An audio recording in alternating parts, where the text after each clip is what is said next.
juga diperluas penafsirannya, termasuk di persidangan. Oleh karena itu kami mengharap dan memohon kerjasama dari penyidik, dalam hal ini kepolisian Indonesia, penyidik di bawah Badan Reserse Barreskrim, untuk mempertimbangkan permohonan kami itu menangguhkan pemeriksaan terhadap Kamarudin Simanjuntak sampai kami selesai melakukan pemeriksaan secara etika. Itulah bentuk perlindungan yang diperintahkan oleh undang-undang maupun diperintahkan oleh anggaran dasar. Tidak ada pilihan bagi kami harus melakukan dan bekerjasama dengan kepolisian.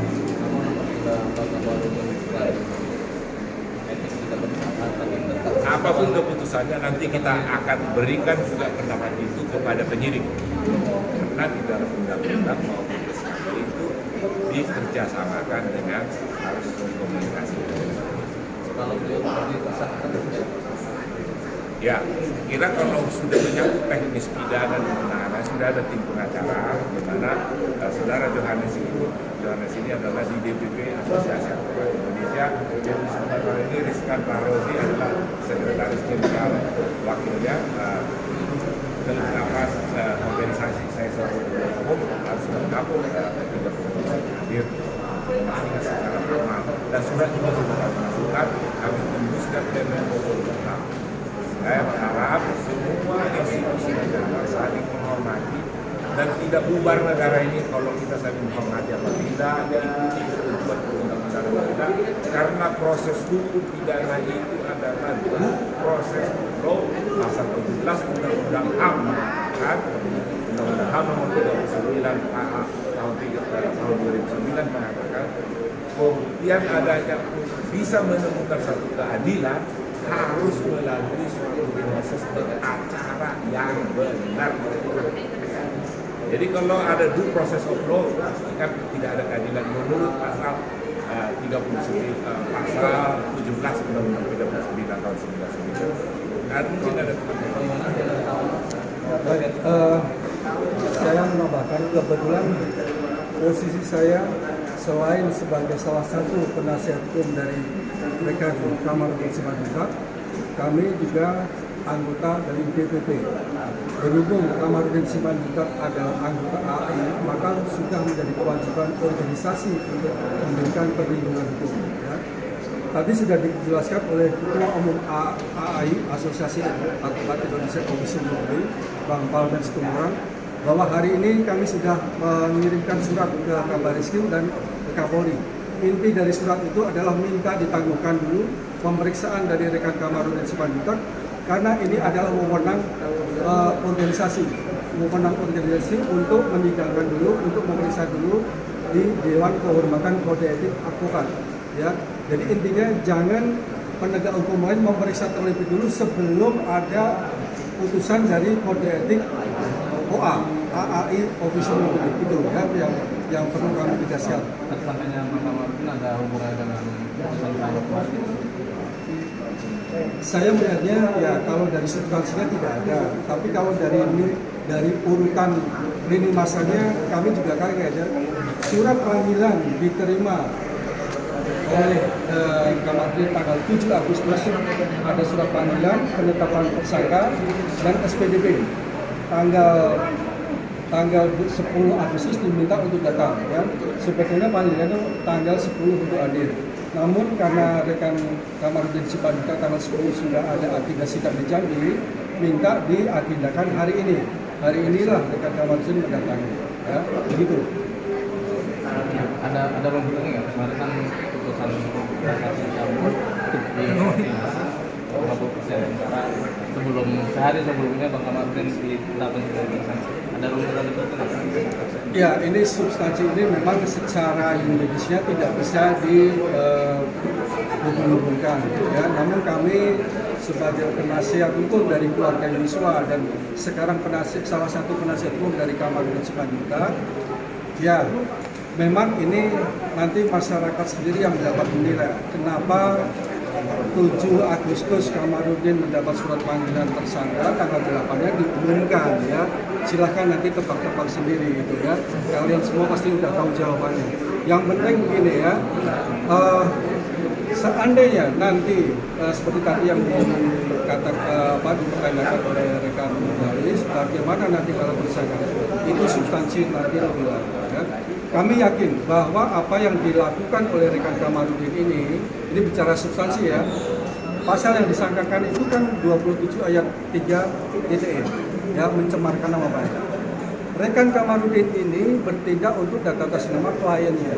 Jadi dia dalam menjalankan profesi sebagai advokat, yang mana tadi sudah dijelaskan mendapat hak imunitas baik di dalam maupun di luar pengadilan. Ya, itu sesuai dengan putusan MK juga nomor 26 tahun 2013. Ya. Seandainya itu nanti substansi bergulir, itu pun kami yakin pasti tidak akan terbukti. Ya, karena ini adalah satu membela kliennya, yang kedua substansinya bukan mengarah ke nama seseorang. Ya, terima kasih. Ya, ada tadi tambahan sedikit. Saya mendengar informasi dari di atas waktu saya ketemu dengan para pengacara dan juga termasuk istrinya si pelapor itu ya. Dikatakan bahwa sumber data, sumber informasi yang dipakai oleh Kamarudin di dalam membela kliennya dan dari kliennya. Anda wartawan, apabila ada seseorang mengatakan, katakanlah begini, Kapolri mengatakan terjadi tembak-menembak di rumah Sambo, contoh, ya. Ternyata tidak tembak-menembak, adalah pembunuhan, ditembak. Lalu kemudian salah, Kapolrinya salah. Apakah Kapolri kita bilang menebar hoax? Tidak. Apakah wartawan juga telah melakukan perbuatan menebar hoax, kebencian? Tidak. Karena apa? Ada sumbernya. Pengacara itu seperti itu. Kita bekerja menggunakan data klien. Jadi kalau ini dipidanakan ya kan, saya cobalah meyakinkan, karena teman-teman saya, institusi yang selama ini saya terlibat membela juga. Semoga suara organisasi didengar. Jadi menurut Bapak dalam kasus Pak Kamarudin ini ada kira-kira dipaksa untuk dinaikkan?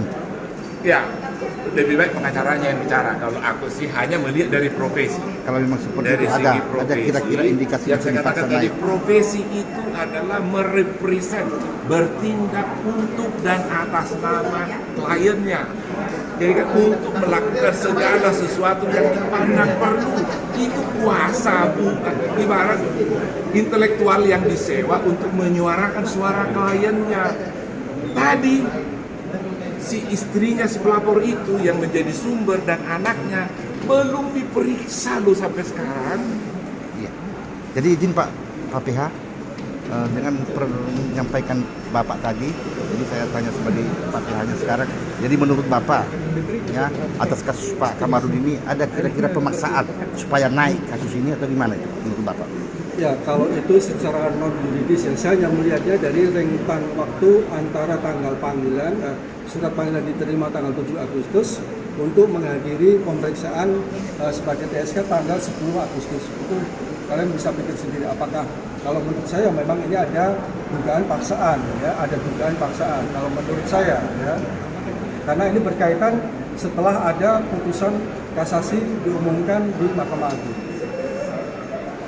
Pak, ini langkah selanjutnya apa Pak? Pak Kamarudin.